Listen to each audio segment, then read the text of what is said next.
Hello friends, मैं हूं अजीज शेख। आप देख रहे हैं मूवी स्टॉक चैनल, जिस पर आज मैं बात करने वाला हूं हॉलीवुड की मूवीज के अपडेट के बारे में, जिसमें मैं आपको इंडियाना जोन्स 5, जॉन विक और पॉप गर्ल्स और क्रिस्टिन जैसी फिल्म की अपडेट देने वाला हूं। इसके अलावा MCU और DCEU के यूनिवर्स से रिलेटेड भी कई सारी अपडेट्स है। तो चलिए अब आपके टाइम को ज्यादा ना वेस्ट करते हुए बात करते हैं इन सभी की सभी फिल्मों के अपडेट के बारे में। लेकिन आगे बढ़ने से पहले एक छोटी सी रिक्वेस्ट, जो की है चैनल को सब्सक्राइब, वीडियो को लाइक और शेयर करने की।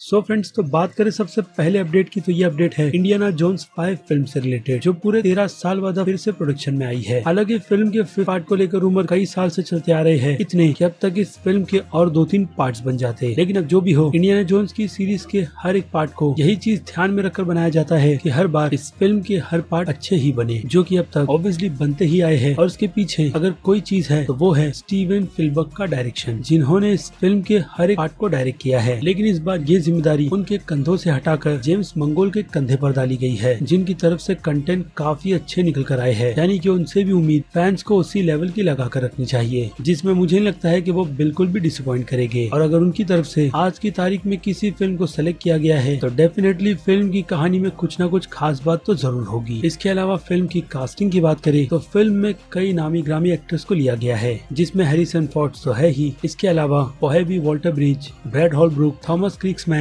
और मैट मिकल्सन जैसे एक्टर शामिल है, जो फिल्म के मेन विलन है। और आई नो आगे चलकर इस लिस्ट में नाम और भी बाकी दूसरे एक्टर्स का जुड़ेगा ही, क्योंकि ये कोई छोटे बजट की फिल्म नहीं है। और रही बात शाया लबीयू और कीरन एलन की, तो इन दोनों ही एक्टर्स की कास्ट की कंफर्मेशन अब तक नहीं की गई है। बाकी फिल्म के रिलीज की बात करें तो ये फिल्म हमें नेक्स्ट ईयर 29 जुलाई को देखने मिलेगी। और अब बात करते हैं इस बारे में कि क्या ये पार्ट इस सीरीज का आखिरी पार्ट होगा। वेल, तो चांसेस इसी के हैं, इसीलिए इस फिल्म को बनाने के लिए इतना ज्यादा टाइम लगाया गया है। और अगर आप उसका रीजन पूछोगे तो वो रीजन है फिल्म के लीड एक्टर हैरिसन फोर्ड की एज। और नो डाउट इस फिल्म में वो सारे के सारे एक्शन सीक्वेंस खुद नहीं करेंगे, बल्कि उनकी जगह बॉडी डबल को लिया जाएगा और CGI से ली गई मदद बाकी बची कुछ कसर को पूरा कर देगी। और इसके अलावा आ जाए फिल्म की सेट इमेजेस पर, तो फिल्म की सेट इमेजेस में हम हैरिसन फोर्ड को फिर से उनके आइकॉनिक कॉस्ट्यूम को पहना हुआ देख सकते हैं, जो अगर मैं पर्सनली कहूँ तो उन पर किसी कॉस्प्ले से कम नहीं लग रहा। अगेन यहाँ पर भी एज मैटर करती है, लेकिन फिल्म में सारी की सारी डिटेल्स को ठीक कर दिया जाता है, इसीलिए फिल्म में बनने को लगभग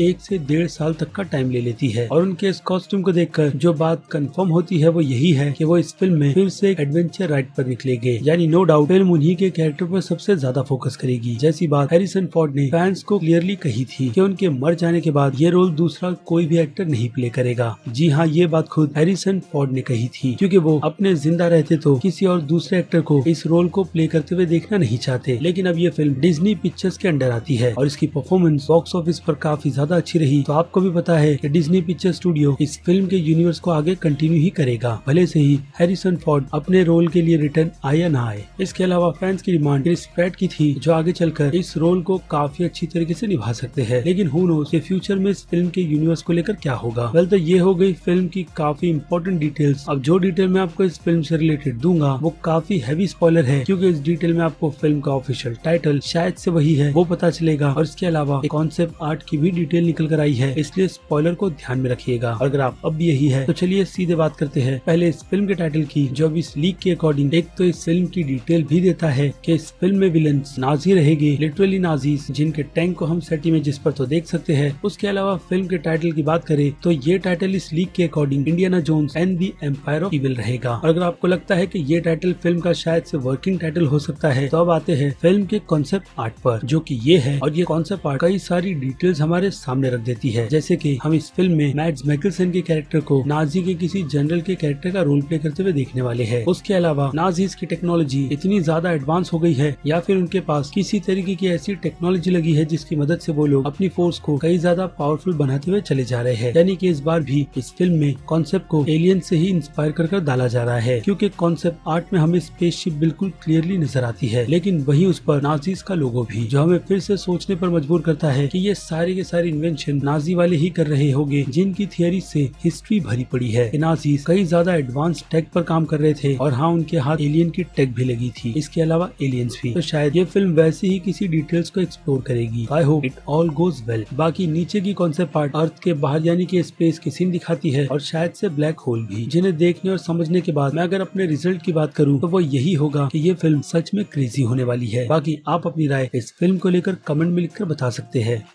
और अब बात करें फिर से स्टीफन किंग की अडेप्ट की जा रही एक और फिल्म की, जिसे इस बार सोनी पिक्चर्स और बॉलम हाउस मिलकर बना रहे हैं, जो कि स्टीफन किंग की लिखी गई नॉवेल जहां इसी सेम नाम की थी, जिसे पब्लिश ईयर 1983 में किया गया था और इसी साल 1983 में उसी की अडेप्टेशन करते हुए सेम नाम की फिल्म भी बनाई गई थी, जो कि उस जमाने की एक अच्छी सी बनाई गई फिल्म है। लेकिन मुझे तो पर्सनली द कार फिल्म पसंद है, जो की आई थी ईयर 1977 में। और अगर उसके रीजन की बात करोगे तो ये फिल्म मेरे डैड की फेवरेट है, जिन्होंने इस फिल्म को थिएटर में देखा था और बाद में उन्होंने मुझे इस फिल्म को कई बार रिकमेंड किया था। और हाँ, मैंने इस फिल्म को बचपन में ही देखा था, जो फिल्म अब हिंदी में भी अवेलेबल है, लेकिन क्रिस्टियन फिल्म नहीं। खैर, तो फिर कभी इस कार फिल्म के बारे में बात करेंगे, क्योंकि बात चल रही है क्रिस्टियन फिल्म की। और अब इस फिल्म की कहानी की बात करें तो फिल्म की कहानी आपको काफी सिमिलर बॉलीवुड की film Tarzan the wonder car जैसी लग सकती है, या फिर ये फिल्म उसी हॉलीवुड फिल्म की अडेप्टेशन है। लेकिन क्रिस्टियन फिल्म को देखते वक्त अगर मुझे किसी फिल्म की सबसे ज्यादा याद आती है तो वो है मराठी फिल्म, जिसे बनाया गया था 1980s में, और फिल्म का टाइटल था एक गाड़ी बाकी अनाड़ी। अगर आपने नहीं देखी तो एक बार चेकआउट जरूर कीजिएगा, जिसे रीमेक के नाम पर सेम नहीं बल्कि कॉमेडी का तड़का डालकर बनाया गया था। लेकिन अब बात करें फिल्म क्रिस्टियन की, तो आज के जमाने में मुझे लगता है कि इस फिल्म की कहानी में कुछ चेंजेस होने चाहिए, जैसे एक्सपेरिमेंट स्टीफन किंग की बाकी बनाई जा रही फिल्मों में किए जा रहे हैं। और अगर इसमें बॉलम हाउस इन्वॉल्व हो तो उनकी तरफ से तो क्रिएटिविटी दिखाई ही जाएगी। और हो सकता है कि मॉडर्न जमाने के हिसाब से कार को काफी ज्यादा हाईटेक बनाया जाए, यानी कि एआई की टेक्नोलॉजी जो इंसानों की कम सुने और अपनी ज्यादा चलाए। ऐसा कुछ प्लॉट ट्विस्ट मेरे हिसाब से ठीक रहेगा, बल्कि कहानी को रीमेक करना बिल्कुल भी नहीं, जिसकी कहानी लिखने और डायरेक्ट करने की जिम्मेदारी राइटर ब्रैंड फुलर को दी गई है, जिनके करियर की ये पहली डेब्यू डायरेक्टिंग फिल्म होगी। इसके पहले वो as an writer American Gods की सीरीज की कहानी लिख चुके हैं।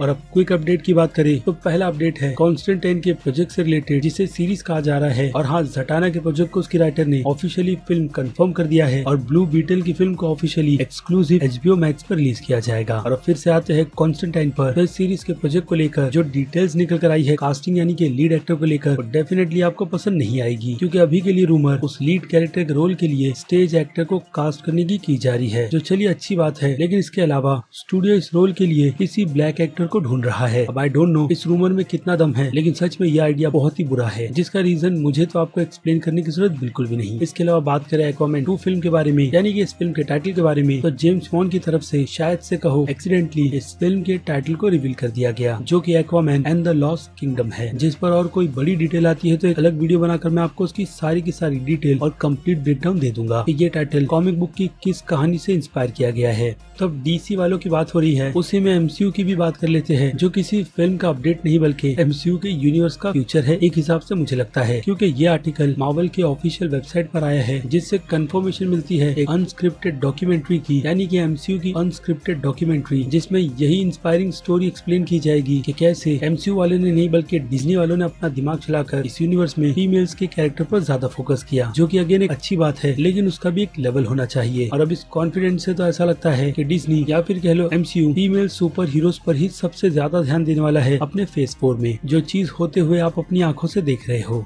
इसके अलावा शी हल्क की सीरीज के प्रोडक्शन को भी शुरू कर दिया गया है और सेट पर हमने मार्क रफेलो को CGI सूट पहना हुआ देखा, यानी कि इस सीरीज का बजट अच्छा रहेगा। इसके अलावा सीरीज में कास्टिंग इल्यूमिनाटीज के अकॉर्डिंग जमेलिया जेमिल की गई है, जो इल्यूमिनाटी के ही अकॉर्डिंग इस सीरीज में मैरी मैकफेन AKA टाइटेनिया के कैरेक्टर का रोल प्ले करने वाली है, जिसके पावर को अगर आप कंपेयर करोगे तो ये फीमेल हल्क ही है, बट कलर इसका नॉर्मल है, लेकिन पावर्स बिल्कुल सेम है इस कैरेक्टर की शी हल्क से। बाकी रही बात ओरिजिन की, तो उस पर एक अलग वीडियो बना देगी, क्योंकि इस वीडियो में मूवी अपडेट्स की बात चल रही है। और अब बात करें मार्वल DC के यूनिवर्स से हटकर पावरपफ गर्ल्स की आ रही CW की सीरीज की, तो आपको पता होगा कि इस सीरीज को लेकर कई सारी प्रॉब्लम्स चल रही है, जैसे कि पूरी की पूरी कहानी ऑनलाइन लीक हो गई है, जिसके चलते अनाउंस यही किया गया था कि इस सीरीज को रीशूट पर डाला जा रहा है। और अब एक्ट्रेस डेव कैमरॉन की तरफ से ये बात कंफर्म की गई है कि इस सीरीज को रीशूट बिल्कुल भी नहीं किया जा रहा, यानी कि उसी प्लॉट पर जो ये सीरीज बन चुकी है काम कर वैसे ही पब्लिश किया जाएगा, जिसकी अगर स्क्रिप्ट की आपको पूरी की पूरी डिटेल्स यानी कि कहानी की डिटेल्स चाहिए तो आप उस बारे में मुझे DM या फिर इस वीडियो को ज्यादा से ज्यादा लाइक कर बोल सकते हैं, क्योंकि कहानी एक्सप्लेन करने में अच्छा खासा टाइम चला जाएगा और एक सेपरेट वीडियो बड़ी सी बन जाएगी। और सच में स्टोरी सुनकर आपका दिमाग भी खराब हो जाएगा कि किस तरीके से CW वाले हमारे बचपन के पावरपफ गर्ल्स के कार्टून को बर्बाद कर रहे हैं। और अब आखिर में बात कर लेते हैं जॉन विक फिल्म के बारे में, I mean John Wick 4 film के बारे में, जिस फिल्म में 2 काफी तगड़े एक्टर को लिया गया है, जिसमें से एक नाम हमारे पेनीवाइज यानी कि बिल स्कारगार्ड का है और दूसरा डॉनी है। लेकिन इनके रोल को लेकर अब तक ऐसी कोई भी कंफर्मेशन नहीं दी गई कि इन दोनों ही एक्टर्स को किस रोल के लिए कास्ट किया गया है। वेल, तो ये थी सारी की सारी डिटेल्स कई सारी हॉलीवुड मूवीज से रिलेटेड, जिन्हें लेकर अब आपकी क्या राय है उस बारे में मुझे कमेंट कर जरूर बताइएगा, और हाँ, इस वीडियो को लाइक कर भी। तो अब चलिए खत्म करते हैं वीडियो को यहीं पर। मैं हूँ अजीज शेख, आप देख रहे थे मूवी स्टॉक चैनल, जिसे अगर आपने अभी तक सब्सक्राइब नहीं किया है तो सब्सक्राइब कर लीजिए और बगल में बने हुए इस बेल आइकन के साथ साथ नोटिफिकेशन को भी ऑल पर क्लिक कर दीजिएगा। बाकी मैं मिलूंगा जल्दी आपसे दूसरी किसी वीडियो में किसी और फिल्म या फिर किसी और सीरीज के टॉपिक पर बात करते हुए। तब तक के लिए आप मेरे चैनल के बाकी दूसरे वीडियोस को एंजॉय कीजिए और टिल देन बाय।